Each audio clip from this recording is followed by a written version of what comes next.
kulendi.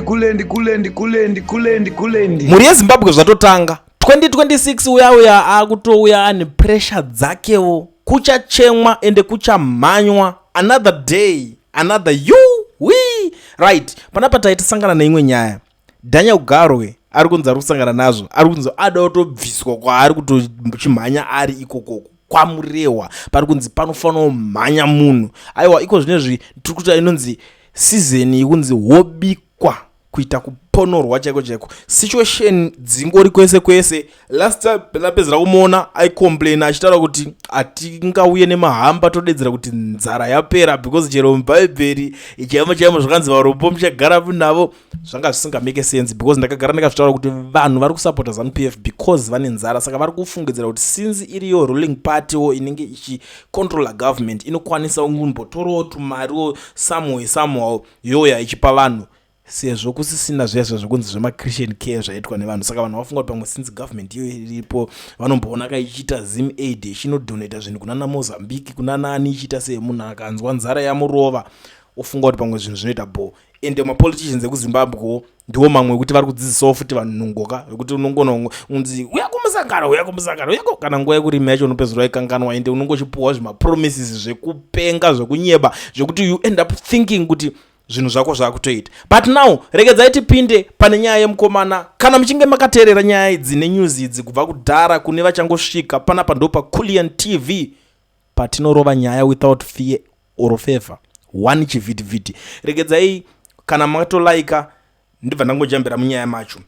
Local government minister and Murewa North member of parliament Daniel Garwe is facing mounting pressure amid growing claims that his political footing in the constituency is weakening, with signs of deepening divisions and dissatisfaction among residents. Sources within the area say that Garwe's allies are dismissing as coordinated plot to remove him is increasingly being interpreted as a backlash against his leadership style and political posture. Critics argue that the surge in political activity and the flow of money into the constituency reflect frustration with an MP accused of placing party loyalty above the everyday concern of ordinary people. At the center of the controversy is a prominent apostolic leader whose family member is actively campaigning in the constituency. While Garwe's supporters have been quick to brand the developments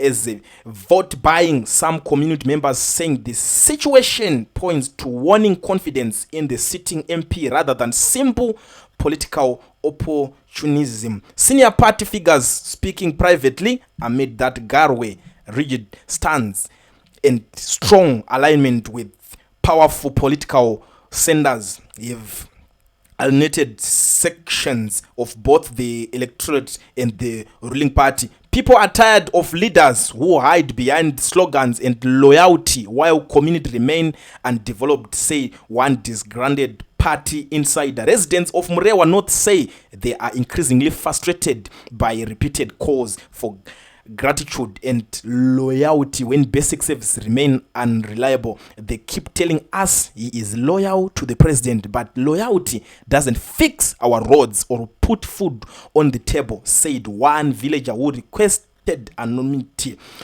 Others accused Garwe of arrogance and detachment from grassroots royalties. He appears when it suits him and disappears when we raise serious issues, said another resident. Leadership is not about power or positions. It is about accountability within party structures. Mamas are growing that Garwe's raising influence is driven more internal patronage than by measurable service delivery.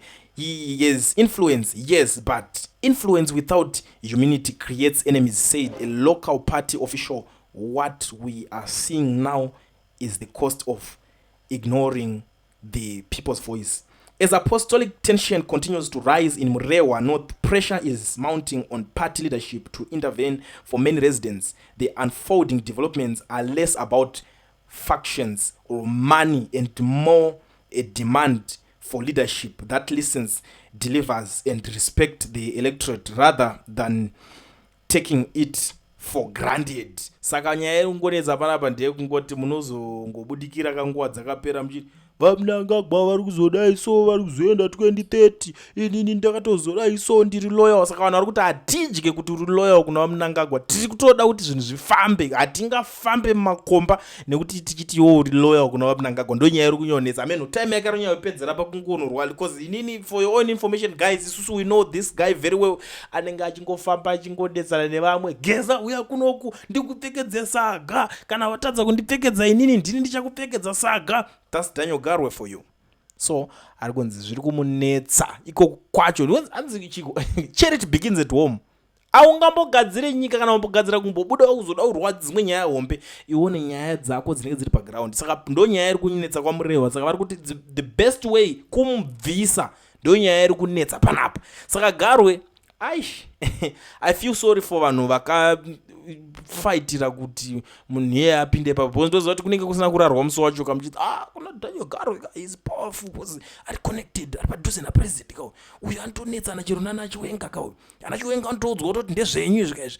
Uyu anotonetsana chero nageza wacho haanzwi. So I feel sorry for vanhu vese vavo.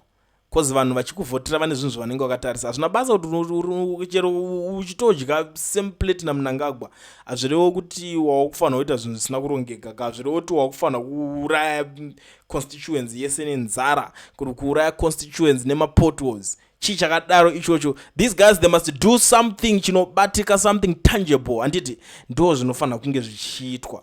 But wedwe ndiurwadziwo nemi munozongosvitsawo shoko ikoko. Saka make sure kuti walaika ungopusha nyaya yacho iende, ungodza kuti yei yasvika, unozi nyaya yapfuura nekwakuliend.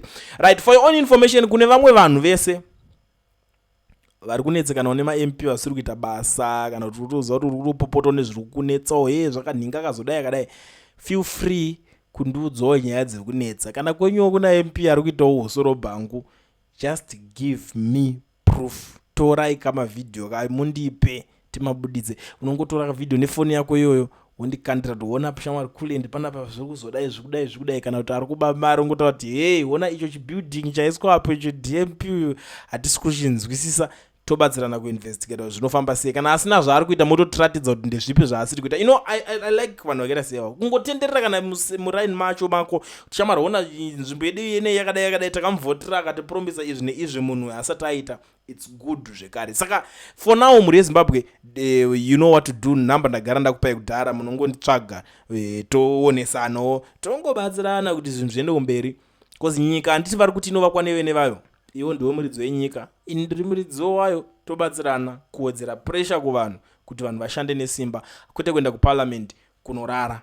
Kulian TV team VAT asi vanhu vachishamsika. Kulian TV haichatsika, saka subscribe wozolaika, nechawana zvesapana chichazosha. Everybody say Kulian yeah. Information need brilliant yeah. Everybody say